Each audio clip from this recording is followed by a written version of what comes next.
이른바 윤심을 놓고 안철수 국민의힘 당권주자와 친윤그룹 간의 설전이 거세지고 있습니다. 이종건 시사평론가, 유용화 한국외대 초빙교수 두 분과 함께 이외에 또 전국 이슈들 정리해보겠습니다. 안녕하십니까? 네, 안녕하십니까? 네, 안녕하세요. 자, 바로 본론으로 좀 들어가 보도록 하겠습니다. 네. 오늘 첫 번째 주제는요. 김기현 의원이 어제 저녁 나경원 전 의원을 찾아가서 만났다. 이 내용을 밝혔습니다. 이게 어떤 전략이라고 보시는지요? 일단 두 가지예요. 하나는 지금 거의 양강 체제잖아요. 물론 다른 후보들도 열심히 뛰고 있습니다. 그런데 이 양강 체제의 어떤 지지율을 보면 박빙이거든요. 오차 범위 내에서 지금 서로 각축전을 벌이고 있다 보니까 그 직전에 선두였다가 물론 한 2, 3위로 좀 내려가긴 했지만 나경원 전 의원의 지금 그 지지율이 고스란히 다 반영되지는 않았다. 즉 아직 관망하고 있는, 그러니까 나 의원을 지지하다가 아예 관망세로 돌아선 나는 지지하는 후보가 없다라고 이야기하는 층이 약 한 10%에서 15% 내외 정도 있습니다. 네. 그렇다면 그거를 누가 흡수하느냐가 이번에 관건일 겁니다. 예, 예. 아마 1차에서는. 예. 그러니까 1차에서 김기현 의원 같은 경우는 1차에서 과반 통과가 목표예요. 예. 그러니까 만약에 결선까지 가면 나머지 후보들이 전부 다 연합할 가능성이 있기 때문에 예. 절대적으로 1위 통과다. 그럼 1위를 통과하려면 나 전 의원을 지지했던 그러나 지금 관망세로 돌아선 그런 층을 흡수하겠다라는 게 김기현 의원의 전략인 것 같습니다. 예, 10% 정도라고 말씀해 주셨는데 이 10%를 갖기 위한 어떻게 보면 정치 공학상 이제 싸움이 시작됐다고 볼 수가 있습니다. 자, 그런데 이것을 바라보는 또 하나의 어떻게 해야 될까요? 세력? 그러니까 친 이준석계라고 좀 불리고 있습니다. 언론에서.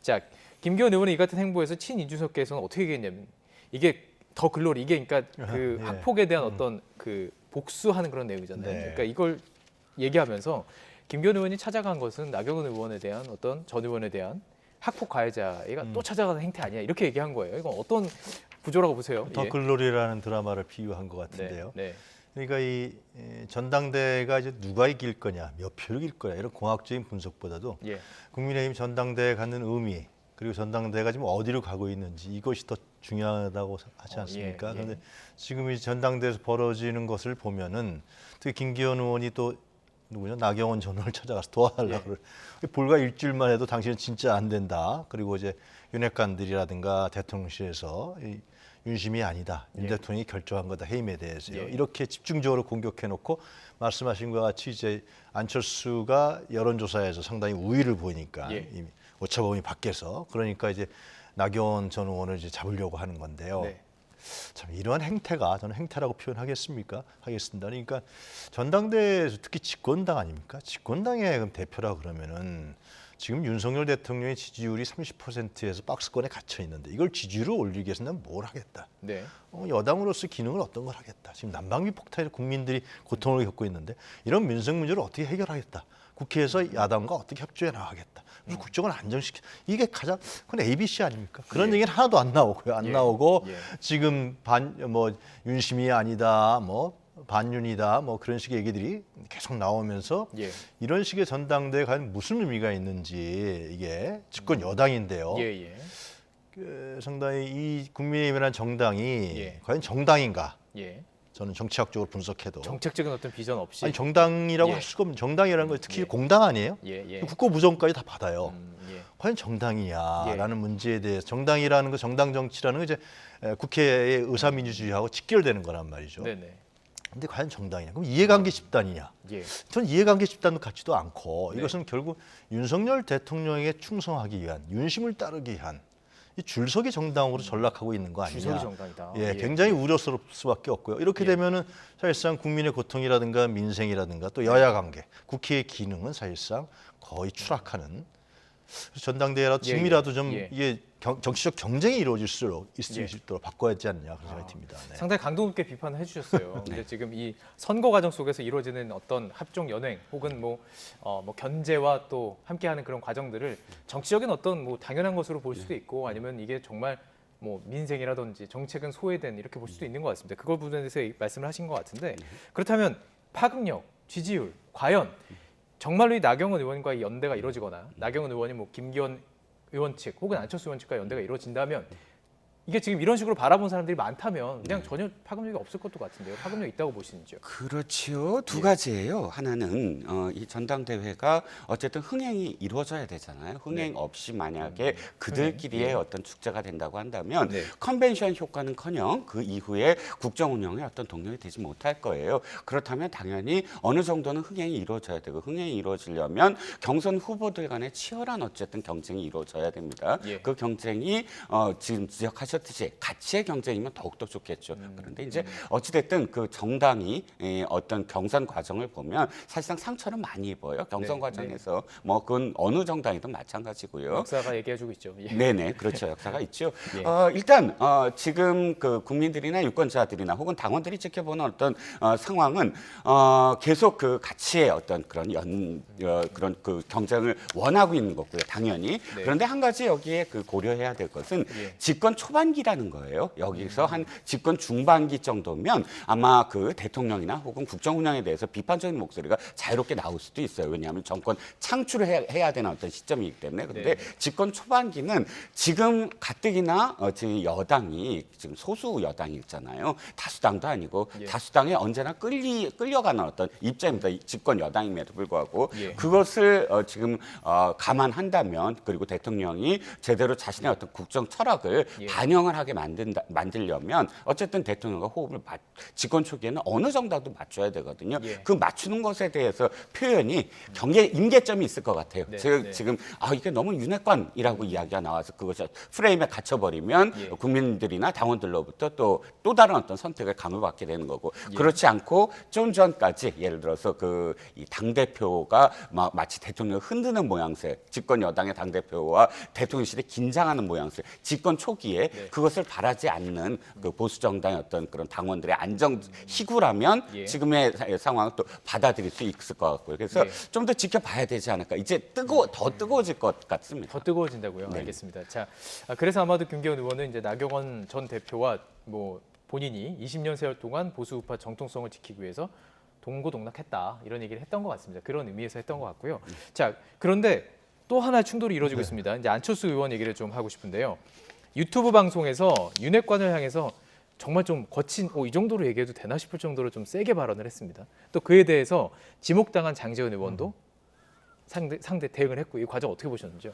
그러니까 지금 예. 안철수 의원도 제2의 나경원이 될 것이냐 안 될 것이냐 이것이 저는 전당대회 관전 포인트가 아닐까 싶어요. 예. 지금 한 달 이상이 한 달여가 남았지만 근데 지금 이제 나경원 전 의원도 윤핵관하고 붙다가 네. 그건 윤석열 대통령의 결정이었다. 이렇게 대통령실에서 발표하면서 이제 그만두지 않았습니까? 네. 안철수 의원도 지금 윤석열 대통령의 마음은 그렇지 않은데 장제원 의원이 자꾸만 윤핵관들이 윤석열 대통령의 주변에서 자꾸만 예. 제대로 정확하게 전달을 안 하면서 나를 공격한다라는 거 아니겠습니까? 예. 골간이. 근데 대통령실은 또 이런 말을 했어요. 안철수 지원한다는 건 사실이 아니다. 예. 고위 관계자가 네네. 누군지 모르겠습니다만 예. 안철수 의원 윤심 실린 후보로 볼 수 없다. 결국 이렇게 되면 안철수의 선택은 한 두 가지가 될 것 같은데요. 예. 결국 이제 지금 여론조사 지지율이 너무 높게 나왔어요. 오차범위 내라고 그러면 네네네. 이런 얘기 안 나왔을 때 너무 여러 높게 나오니까 여론조사였지만, 예. 원래 김기현을 이제 어대김이라고 요즘 나오지 않습니까? 어차피 대표는 대표는 김기현이다. 예. 그런 프로젝트를 윤핵관이 특히 장제원 화면에 나오는 장제원을 중심으로 프로젝트를 가동했던 것 같은데 갑자기 나경원 의원이 네. 나경원 전 의원을 배제하니까 안철수가 떠버린단 말이죠. 예. 근데 과연 안철수라는 인물이 과연 예를 들면 당대표 됐을 때 자기네들 마음대로 공천을 제대로 할 것이냐, 예. 원하는 공천을 할 것이냐, 공천권, 예. 뭐 대선 후보감이니까 자기의 또 정치적 행보를 할 것이다. 이게 불안하다는 생각을 많이 갖는 것이죠. 예. 그렇게 되니까 이제 안철수는 두 가지 선택지인데 하나는 끝까지 장렬하게 진짜 윤핵관하고 싸우다가 근데 윤핵관하고 싸운다는 것은 어떻게 보면 윤석열 대통령과 전국에선 싸우는 결과가 나타날 수가 있어요. 그렇게 예, 해서 예. 자기가 정렬하게 전사를 해서 차기를 볼 것이냐. 예. 아니면 두 번째로 계속해서 싸우다가 지난번 대선 과정에서 이제 토론회 끝난 다음에 이제 합의했잖아요. 양 후보 간에 윤석열 후보하고. 그래서 그 말로 솔직히 정치권에서 광팔다가 예. 고위 시간을 광팔다가 예. 또 그만둘 것이냐. 저는 두 가지 선택지인데 예. 결코 아름답지 못하죠, 다. 하여튼간에. 그래서 이 전당대회가 자꾸만 윤핵관 장제원 의원이라든가 윤핵관 사람들이 개입하면서 거의 대통령실까지 이제 개입하면서 예. 이게 아까도 말씀드렸습니다만 정치적 경쟁이라든가 흥행이라는 것은 정치적 경쟁이 나타나야 되는 거거든요. 예. 정치적 경쟁을 통해서 그 사람들의 어떤 자질이라든가 능력이 검증되고 당원들이 국민들이 판단하게 해야 되는데 그런 게 아니라 이제 계속해서 유능가들이 나경원 처음에는 뭐 이준석 그다음에 유승민 그다음에 나경원 안철수까지 배제시키려고 한단 말이죠.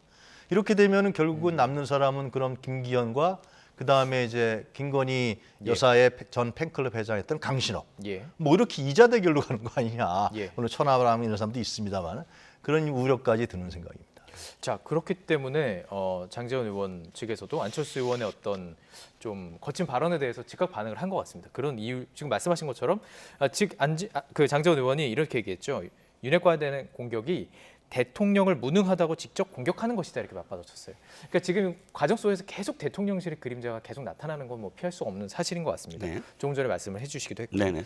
그런데 지금 그렇다면 지금 안철수 의원에게 윤심이 없다라는 어떤 대통령실의 메시지가 나왔다라고 말씀해 주셨는데 어떻게 보세요? 이게 진짜 사실이라고 보시고 정말 그 의중이 그렇게 전달이 됐다고 보시는지요? 그러진 않을 거예요. 왜냐하면 않을 것이다. 일단 대통령실이 자꾸 관계자 이름으로 이런 그 전당대회에 개입하는 건 저도 바람직하지 않다고 봅니다. 그런데 문제는 안철수 의원의 선택일 거예요. 안철수 의원이 만약에 지금의 어떤 상황처럼 반윤 포지셔닝으로 간다 했을 때 아마도 지지율은 더 현재 좀 높아질 수도 있어요. 하지만 그만큼 사실 실제로 투표할 때 이 당원들의 이 빠져나가는 표도 생각을 해야 되거든요. 다를 것이다. 그렇죠. 그러니까 지금의 어떤 단순한 어떤 지지율이 당원들을 지금 대상으로 하는 여론조사가 불가능해요. 당원들의 어떤 명단을 여론조사 기관이 지금 가질 수가 없거든요. 그러면 이제 일단 물어보는 거, 당신이 지지하느냐 안 지지하느냐. 거기서 이제 지지층에서의 어떤 결과인데 실제로 지금 이 당의 그 책임 당원이 갑작스럽게 좀 늘어났어요. 제가 기억하기에도 1년 수개월 전까지만 하더라도 40만 정도였는데 단 2년도 안 되는 시간 동안 약 한 38만에서 40만 가까이 늘어나고 있거든요. 80만 가까이 이제 78만이라는 소리도 있고 80만이라는 소리도 있으니까 네. 그러면 지금 당협위원장이죠. 참 국민의힘은 당협위원장들도 당황하고 있어요. 왜냐하면 당협위원장들이 조직 관리 뭐 해서 일단 공천에 어느 정도의 어떤 그 자기가 어떻게 했다라는 걸 보여줘야 되는데 그렇다면 당원들에 대한 관리를 어느 정도는 해야 되는데 자기 지역구에 관할 지역구에 얼만큼의 책임 당원이 늘었는지에 대한 실질적인 어떤 그런 명단이나 혹은 그 내용이 없다는 거예요. 그래서 앞으로의 어떤 변수, 가장 큰 변수가 최근에 새로 들어온 그런 그 책임 당원들의 세대별 또 성향별, 성별 이런 데이터가 어떻게 나올 것이냐, 그러니까 어떤 결과로 나올 것이냐, 이건 굉장히 다른 어떤 상황이 될 수도 있고요. 그래서 결론적으로 짧게 말씀드리면 안철수 의원의 딜레마다 이제부터는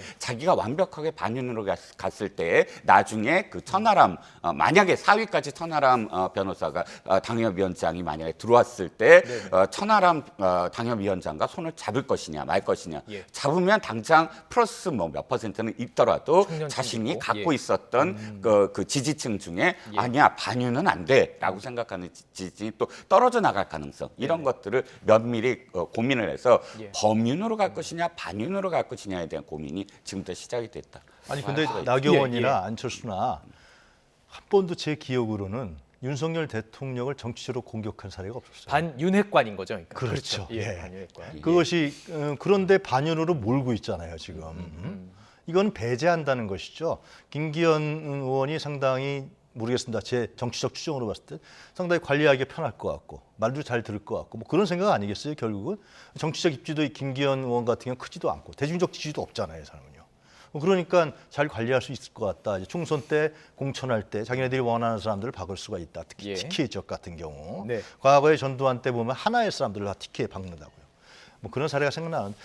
언제 나경원이나 윤석열이가 누구야 안철수가 언제 윤석열 대통령 공격한 적이 있습니까? 지금도 여전히 저는 찬성한다 이런 얘기를 하고 있단 말이죠. 네, 그렇죠. 알겠습니다. 그래서 아까 말씀하신 학폭 피해자라는 표현도 사실 좀 애매한 게 피해자라면 피해자가 내가 어떤 피해를 받았다라고 이야기할 때 피해자 중심주의여야 되는데 나경원 의원은 내가 피해를 받았다라고 이야기한 적이 한 번도 없거든요. 난 윤 대통령의 그 성공을 지지한다라고 했으므로 그 부분도 사실은 굉장히 묘한 어떤 지금 파장을 일으키고 있는 거죠. 이번 그 당대표 선거가 좀 그래도 흥미롭게 볼 수 있는 부분은 방금 말씀하신 것처럼 갑자기 늘어난 책임당원들 표가 과연 어떻게 갈까를 통해서 앞으로 이게 결국은 선거까지 이어질 가능성이 높기 때문에 흥미롭게 좀 지켜보도록 하겠습니다. 자, 여론조사를 좀 더 집중적으로 여쭤보고 싶은데요. 윤석열 대통령의 지지율 좀 정리를 해봤습니다. 12월부터 2월까지 쭉 정리를 해봤을 때 계속해서 좀 비슷한 수치입니다. 계속 사실은 오차범위 안에 있다고 볼 수는 있지만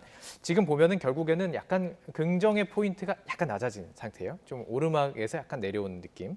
그리고 이제 그 이유들을 좀 살펴봤을 때 특이하게도 외교가 긍정에서도 1위였고 부정에서도 2위입니다. 그런데 부정에서는 1위가 경제, 민생, 물가에 대해서 15% 부정 이유로 뽑은 이유인데요. 이거 어떻게 분석하시는지요? 그러니까 여론조사 기관에서도 언론에서 나왔습니다만 지지율이 떨어지게 된 거는 결국은 난방비 폭탄이라든가 지금 전기료, 가스료, 또 택시비, 버스비, 이 아이스크림, 과자 안 오르는 게 없잖아요. 네. 이런 게 안 월급 오르는 게 빼고. 그렇죠. 월급 빼고 예. 대출 금리는 뭐 오르고. 계속 예, 오르고 이런 게 이 민생 문제인데 중요한 것은 이렇게 오르는데 물론 이제 글로벌 경제 영향도 있고 우크라이나 전쟁도 있겠지만 정부가 이거에 대한 대책을 내놓지 않고 있고 못 내놓고 있고 예. 또 좀 더 나가면 그 대책을 내놓을 의도가 있느냐 이런 정도까지 의심할 정도까지 가고 있단 말이죠. 예. 이것이 결국은 윤석열 대통령의 지지율을 계속 떨어뜨리는 거고요. 앞으로 만약에 이 문제에 대해서 어느 정도 대책을 내놓지 못한다면 독일 같은 경우는 9유로를 내면은 석 달 동안 그 공공 버스를 쓸 수 있게 하지 않습니까? 네. 그러한 그런 대책들, 예. 분배에 대한 문제, 정책 이런 걸 전에 내놓지 않으면은 물가와 이 살기가 더 힘들어진단 말이죠. 예.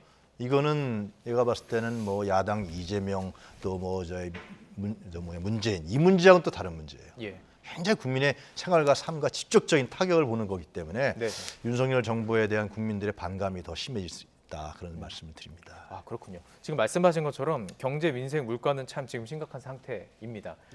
정부에서 정책적으로 뭔가 빠르게 움직이는 느낌을 줘야 한다라고 좀 볼 수가 있을 텐데 지금 나오는 이슈들은 보면은 계속해서 이제 네거티브예요. 그중에서 또 한 가지가 또 불거진 것은 이제 민주당에서도 계속 공격을 하고 있습니다.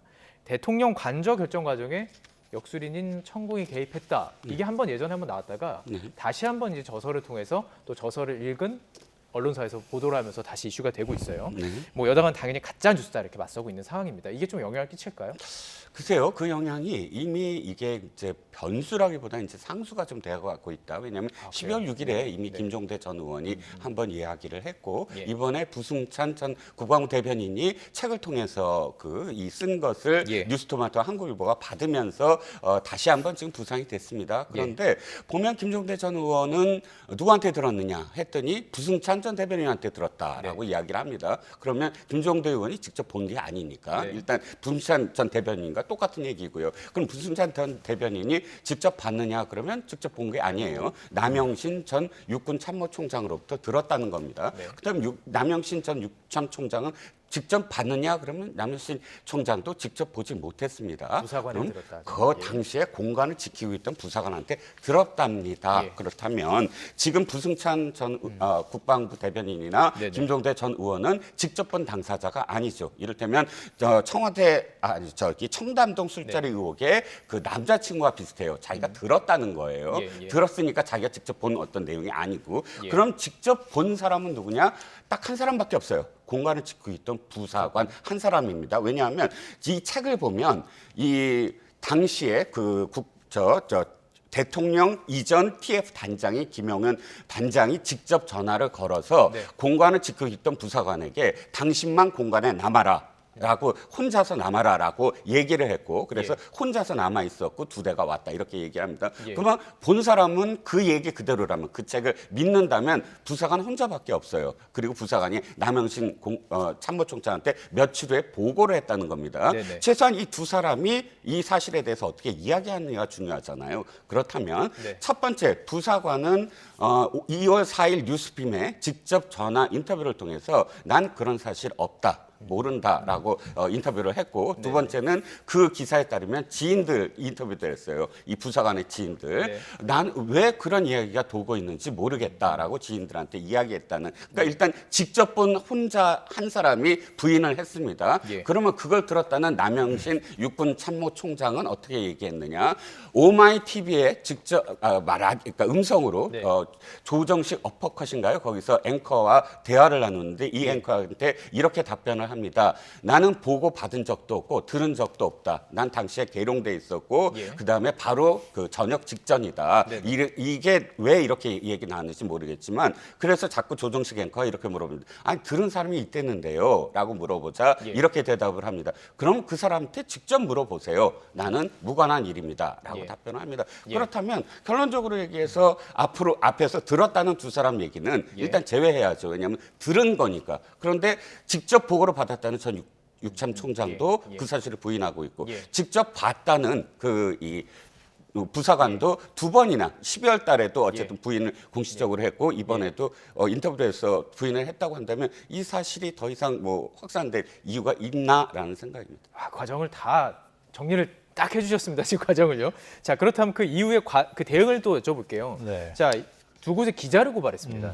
근데 이게 뭐 저도 이제 위병수 근무를 해봤지만 기록이 있다면 공개할 수도 있는 방법이고 그렇죠. 민주당에서 예. 그것을 요구하는 것이고요. 예. 그런데 대응은 기자를 고발하면서 대응을 한 것이에요. 이거 어떻게 보십니까? 예. 기자를 고발할 게 아니라 예를 네. 들면 지금 말씀하신 대로 CCTV라든가 당직 일지라든가 예. 객관적인 사실로 나타날 수 있는 걸 공개하면 되는 것이고 예.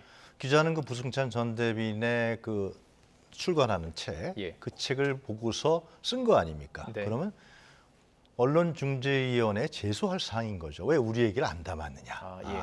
제소할 사항이지. 사실이 아닌 반론 보도하면 되고. 그렇죠. 예, 그러게 예. 되는 거지. 그게 고발할 사안은 아니잖아요. 기자들이 뭐 예. 취재한 것도 아니고, 예를 들면은 책에 나온 거를 쓴 것인데, 그리고 이제 지금 말씀하셨지만은 또 그러면 부승찬 전 대변인이 거짓말했다는 거 아니에요? 소설을 만들었다는 거죠. 아예 공관장부터 남영신 육군총장부터 해갖고 예. 자기까지 오는 그 히스토리를 예. 소설을 만들었다는 것인데 그 정도 소설을 쓸 수 있을까요? 부승찬 전 대변인 얘기로는 육군 참모총장이 자기를 불러서 얘기했다는 거 아니에요? 그리고 공관장한테 얘기를. 근데 군은요 청담도하고 달리 위계 질서가 뚜렷합니다. 예. 공관장이 육참총장에 보고했다는 거 아니에요? 그러니까 남영신 총장이 대변인을 불러서 이런 사실이 있다라고 얘기해서 부승찬 대변인이 깜짝 놀랐다는 거 아니에요? 믿기 예. 어려워서 다음날 또 물어봤대요. 예. 남영신 총장한테. 예. 어떻게 된 겁니까? 예. 왜 대변인한테 얘기하면 총장이 얘기할 때는 공개하라는 겁니까?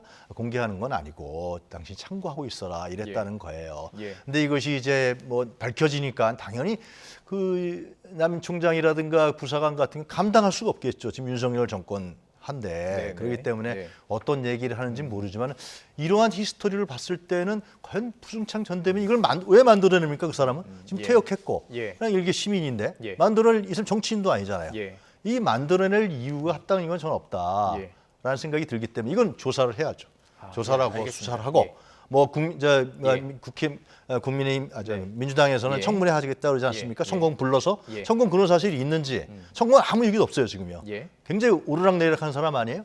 그 점에서 밝히는 것이 예. 국민적인 의심과 우려를 없애는 알겠습니다. 길이다라는 생각. 사실 지금 다음 주로 넘어가야 되는데 자꾸 말씀하고 싶다고 말씀하시니까 짧게 말씀해 일단 주세요. 예. 첫 번째 부승찬 전 대변인은 정치인입니다. 민주당의 제주시 의뢰 2020년에 공천을 넣었다 경선에서 탈락을 했고요. 2022년에도 지금 다시 그 네네. 제주시 의뢰 보궐선거에 예, 예. 공천을 넣었던 예. 지금 민주당 그 정치인이고요. 두 예. 번째 이걸입니다. 불러서 이야기한 것이 아니라 화장실에 쫓아가서 귓속말을 했다. 육군 참모총장 별 넷이 그 소령 전역한 대변인을 화장실에 쫓아가서 이야기를 했다라는 것이고요. 세 번째, 이것은 지금 사실 법적으로 말이 안 됩니다. 왜냐하면 TF 단장은 인수위 소속이에요. 인수위는 법적으로 예. 어떻게 하냐면 해당 기관장에게 그 업무를 협조를 바라는 거예요. 예를 들어서 예. 그 업무가 지금 해당 기관에 어떤 업무가 지금 어떤 자료가 있느냐 이거를 협조를 받는 것이지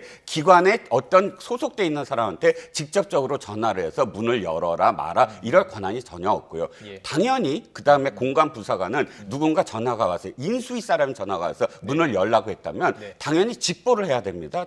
군인이잖아요. 당연히 육참총장한테 문을 열어도 되겠습니까 해야 되는 것이고 그렇게 했다면 만약에 그렇게 해서 밀고 들어왔다면 예. 그 안에 누가 있느냐 없느냐가 아니라 그거부터 따져야 됩니다. 어떻게 인수위의 단장이 밀고 들어왔느냐 그냥 아무런 협조도 없이 그건 예. 불가능하고요.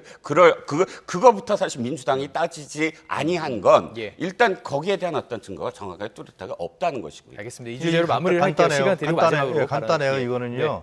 우리 두 사람이 이렇게 논박할 이유도 없는 거고 여야 간에 논박할 이유도 없는 거. 고발했으니까 김용현 경호처장 거기 또 뭐 국회의원 한 명도 누구 있다 그러잖아요. 누구 그 사람 그리고 공관장 예. 그다음에 남양시청장 부승찬 전 대변인 천공 예?